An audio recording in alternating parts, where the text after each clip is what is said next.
बिस्मिल्लाहिर्रहमानिर्रहीम। अस्सलाम वालेकुम वरहमतुल्लाहि वबरकातुहू। कैसे हैं आप सब? उम्मीद करती हूँ सब खैरियत से होंगे। आज का टॉपिक हमारा बहुत ही ज़्यादा अहम है। ये एक ऐसा टॉपिक है जिसकी हकीकत और जिसके बारे में हम सबको मालूम होना बहुत ही ज़्यादा ज़रूरी है।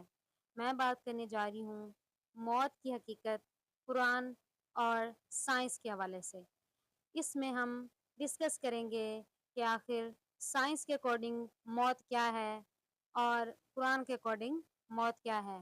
साइंस क्या कहती है और कुरान हमें क्या कहता है।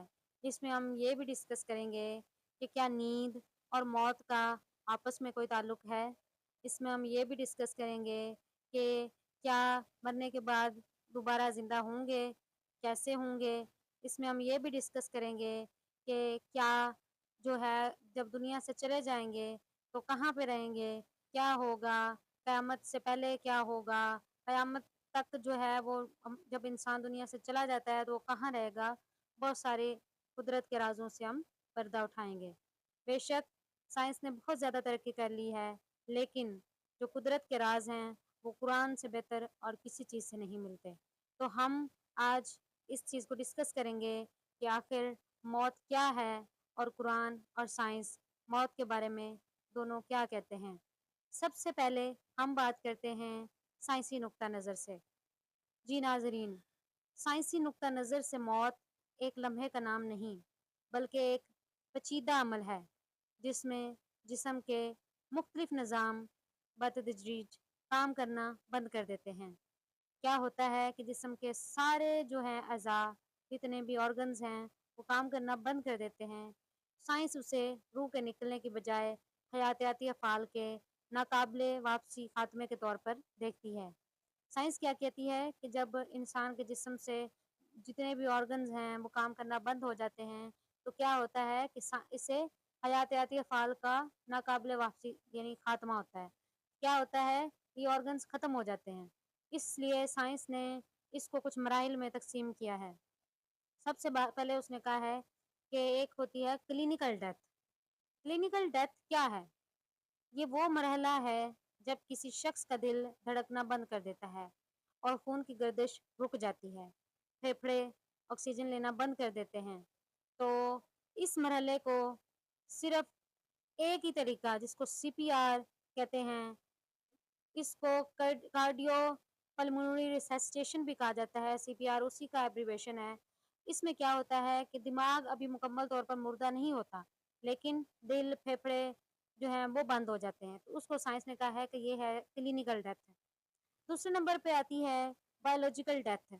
अगर क्लिनिकल डेथ के चंद मिनटों के बाद, जैसे कि क्लिनिकल डेथ हो गई हो और खून की गर्दिश बहाल ना हुई हो, यानी जो है पेशेंट उसको सीपीआर का ट्रीटमेंट ना दिया जाए, तो क्या होता है उसके दिमाग के जो सेल्स होते हैं, उसमें भी ऑक्सीजन की कमी शुरू हो जाती है, जिसकी वजह से दिमाग के सेल्स मरना शुरू हो जाते हैं, उससे बायोलॉजिकल डेथ कहते हैं। साइंस ने क्या कहा है कि जो बायोलॉजिकल डेथ है, उसमें इंसान का दोबारा ज़िंदा होना नामुमकिन होता है। अब ब्रेन की मौत क्या होती है कि जब साँस लेना जो ज़िंदगी के बुनियादी अफ़आल हैं, दिमाग का वो हिस्सा होता है जिसमें ज़िंदगी के बुनियादी अफ़आल जो जिसके थ्रू हम साँस लेते हैं, वो कंट्रोल करता है, वो मुस्तकिल तौर पर नाकारा हो जाते हैं। तो इसमें क्या होता है कि ब्रेन की डेथ हो जाती है। जिस्म के तमाम अज़ा एक साथ नहीं मरते। साइंस क्या कहती है कि सारे अज़ा एक साथ नहीं मरते, आहिस्ता-आहिस्ता जो है वो उसमें जो है वो प्रोसेस शुरू होता है। अब जो हमारे सबसे पहले हम बात करते हैं कि खुलियात का टूटना क्या होता है? जिसे जो है वो ऑटोलाइसिस भी कहा जाता है। जब खलियात को ऑक्सीजन नहीं मिलती, तो उनके अंदर मौजूद एंजाइम्स खुद ही अपने खुलिये को हज़म करना शुरू कर देते हैं। ये गलने-सड़ने के अमल का पहला कदम है। यानी जब इंसान की डेड बॉडी गलती-सड़ती है, तो क्या होता है कि ऑक्सीजन तो मिलती नहीं है बॉडी को, तो जो एंजाइम हमारी बॉडी के अंदर होते हैं, वो ही हमारी बॉडी को खाना शुरू कर देते हैं, जिससे हम गलना-सड़ना कहते हैं। अब क्या होता है उसके बाद हमारी हड्डियाँ और जिल्द।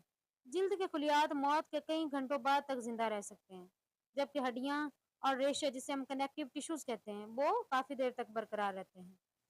अब क्या है कि मौत के वक़्त जो है वो जिस्म में जिस्म की जो तरतीब होती है ना, वो ख़त्म हो जाती है। वो बिखर कर दोबारा कायनात के बुनियादी अनासर जिससे से वो बना होता है, जिसे कार्बन, नाइट्रोजन कहते हैं, उसमें शामिल हो जाता है। बात वही आ जाती है कि मिट्टी में हैं बने हैं और मिट्टी में ही जाना है और मिट्टी ही बनना है। तो मिट्टी बेसिकली जो है उसमें वो कार्बन और नाइट्रोजन ही है, जिससे जो है वो बॉडी दोबारा उसी में चेंज हो जाती है गलने-सड़ने के बाद। ये साइंस के कुछ फैक्ट थे। उम्मीद है ये आपको पसंद आए होंगे, इसकी भी काफ़ी हद तक समझ आई होगी। लेकिन अब जो मेन चीज़ है वो है कुरान पाक। हम मुसलमान हैं अल्हम्दुलिल्लाह रब्बिल आलमीन और हमारा ये अकीदा है, अल्लाह का शुक्र है, हम मुसलमान हैं और हमारा कुरान पर पक्का यकीन है कि कुरान हक़ है और ये अल्लाह का कलाम है। कुरान हमसे क्या कहता है? कुरान मजीद में मौत का तस्वुर महज़ एक हयातियाती हादसा नहीं, बल्कि ये ज़िंदगी के तसलसल का एक लाज़मी हिस्सा है और एक आलम से दूसरे आलम में मुंतकिली का नाम है। कुरान इस हकीकत को मुख्तलिफ ज़ावियों से बयान करता है। जी हाँ नाज़रीन, कुरान क्या कहता है? कुरान में अल्लाह फरमाता है कि ज़िंदगी और मौत दोनों अल्लाह की तख्लीक है। और इसमें एक आयत है जिसमें अल्लाह ताला फरमाते हैं कि जिसने मौत और ज़िंदगी को पैदा किया ताकि तुम्हें आज़माए कि तुम में से अमल के लिहाज से कौन बेहतर है। तो इस आयत से हमें क्या पता चला कि जब दुनिया में आए हैं ना, सिर्फ़ एक इम्तिहान के लिए आए हैं। इसमें पास, फ़ेल होना ये हमारे ऊपर डिपेंड है। अगर हम अच्छे अमाल करेंगे तो हम कामयाब ज़िंदगी गुज़ार सकते हैं। ज़िंदगी ये नहीं है जो हम गुज़ार रहे हैं। इस दुनिया में जो हम जी रहे हैं जितनी मुद्दत के लिए, चाहे हम 100 साल जिएँ, 200 साल जिएँ, जितनी भी उम्र हो, ये हमारा इम्तिहान है। और इसमें अल्लाह हमें देख रहा है कि हम क्या कर रहे हैं। लेकिन अफ़सोस कि हमने इस ज़िंदगी को एक अबदी ज़िंदगी समझ लिया है। हमने समझा है कि शायद ये हमेशा रहने वाली ज़िंदगी है। हमारी आँखों के सामने हमारे कई प्यारे चले जाते हैं, हम उनको जाते देखते हैं, लेकिन फिर भी हम भूल जाते हैं कि हमारी बारी भी आनी है। जी नाज़रीन, तो टॉपिक की तरफ चलते हैं। कुरान मजीद में अल्लाह ताला ने एक आयत में फ़रमाया है, जिसमें अल्लाह ताला ने कहा है, कुल्लु नफ्सिन ज़ाइक़तुल मौत, यानी हर जानदार को मौत का ज़ायक़ा चखना है। ज़ायक़ा क्या है? ज़ायक़ा बेसिकली रूह का ख़ात्मा नहीं है, बल्कि रूह एक ऐसी कैफ़ियत से गुज़रेगी, जिसे वो महसूस करेगी। यानी चखने वाली रूह बाकी रहेगी और जो ज़ायक़ा है, वो क्या है? वो मौत है। अब कुरान मजीद में फरमाया गया है कि कुरान मौत के लिए अक्सर कहता है तौफ़ी का लफ्ज़ इस्तेमाल करता है, जिसके मानी है किसी चीज़ को मुकम्मल तौर पर कब्ज़े में ले लेना। ये इस बात की दलील है कि मौत के वक़्त इंसान ज़ाया नहीं होता, बल्कि फ़रिश्ते उसे उस मादी दुनिया से समेट कर अल्लाह की तरफ ले जाते हैं। गोया इंसान एक अमानत है, जिसे वक़्त पूरा होने पर वापस ले लिया जाता है। तो क्या हुआ कि ज़िंदगी हमारी अल्लाह की अमानत है, वो जब चाहे, जब हमारा वक़्त पूरा होगा, वो हमें वापस ले लेगा। अब एक और भी सवाल है, जब हम सोते हैं, तो हम दुनिया से गाफ़िल होते हैं, तो नींद और मौत का क्या ताल्लुक है? क्या इसमें मुमासलत है? हम ये भी देखते हैं। अल्लाह ने कुरान पाक में फ़रमाया है, अल्लाह ही रूहों को उनकी मौत के वक़्त कब्ज़ करता है और जिसकी मौत नहीं आई होती, उसे उसकी नींद में। यानी रूह हमारी अल्लाह के पास जाती है, चाहे वो नींद में हो, चाहे वो मौत में हो। तो नींद में आर्ज़ी तौर पे जाती है, अल्लाह उसको वापस भेज देता है और वो इसलिए भेजता है कि उन लोगों को जो मुनकर हैं, जो काफ़िर हैं, जो मुशरिक हैं, जो कहते हैं कि क्या ये कैसे मुमकिन है कि मौत के बाद इंसान दोबारा ज़िंदा हो? ये बेवकूफ़ों को समझाने के लिए है कि जब तुम नींद में होते हो तो तुम तब भी मौत के करीब होते हो, तुम्हारी रूह तब भी तुम्हारे पास नहीं होती। तो जो तुम्हें नींद में उठने के बाद तुम्हारी रूह वापस भेज सकता है, क्या वो तुम्हें मौत के बाद नहीं जगा सकता? बेशक वो हर चीज़ पर कादिर है। तो अब क्या होता है कि बरज़ख क्या है? हम इसके बारे में बात करेंगे। बरज़ख एक दरमियानी पर्दा है। बरज़ख का मतलब है दरमियानी पर्दा। ये वो मकाम है जहाँ इंसान मौत के बाद फ़ौरन सज़ा और जज़ा के दरमियानी मरहले में दाखिल हो जाता है, जिसे बरज़ख कहा जाता है। ये वो मकाम है जहाँ से वापसी मुमकिन नहीं और उनके पीछे एक आड़ बरज़ख है, उस दिन तक के लिए जब वो उठाए जाएँगे। यानी क्या होगा कि बरज़ख में इंसान तब तक रहेगा जब तक कयामत का दिन नहीं आता। तो ये कुरान के का जो है वो मौत के बारे में फैक्ट था। और अगर हम इसका सा एक खुलासा देखें तो क्या है कि साइंस कहती है कि हमें कैसे, साइंस कहती है कि ये कैसे होगा, जबकि कुरान कहता है ये क्यों है और इसके बाद क्या है। ये सब हकीकत में कुरान में बताता है। साइंस के नज़दीक मौत एक हयातियाती इख्तिताम है, जबकि कुरान के नज़दीक मौत एक मुंतकिली है। ये मादी जिस्म से रूह के अलग होने और एक दुनिया से दूसरी दुनिया में मुंतकिल होने का नाम है।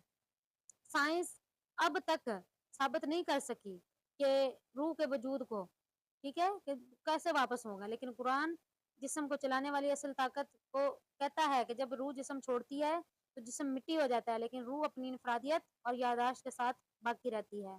कुरान जो है, साइंस में मौत का कोई इखलाकी मकसद नहीं, ये सिर्फ कुदरत का एक निज़ाम है ताकि नई नस्लों के लिए जगह बन सके।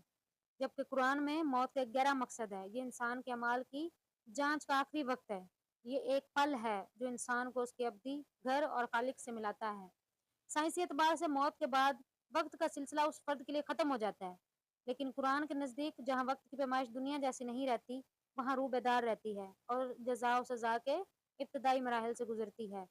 साइंस मादी तौर पर गले सड़े जिस्म का दोबारा जिंदा होना फिलहाल साबित नहीं कर सकी, जबकि कुरान ने इस बात पर सबसे ज़्यादा जोर दिया है कि जिसने पहली बार पैदा किया वो दोबारा उठाने पर भी कादिर है।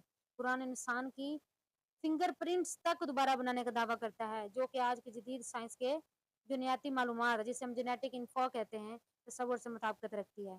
तो कुरान बेशक सच बताता है और कुरान में ज़रा भी शुबा नहीं है।